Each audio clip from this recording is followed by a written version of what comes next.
Welcome to Auto Resolve. In this quick guide, I will show you how to connect your PlayStation portal to a TV using screencasting or HDMI. Step 1. Check your TV ports. Look for an available HDMI port on your TV. Make sure your TV is turned on. Step 2.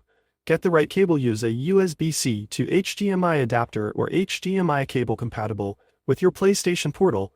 Some models may require a USB-C to HDMI converter if it doesn't have a direct HDMI output. Step 3. Connect to the TV. Plug the USB-C end into the PlayStation portal. Plug the HDMI end into your TV's HDMI port. Step 4. Select the correct input on TV. Use your TV remote to select the HDMI input where the PlayStation portal is connected. You should see the PlayStation portal screen mirrored on the TV. Start gaming. Open your games on PlayStation portal. They will now display on your TV screen while still using your device as a controller.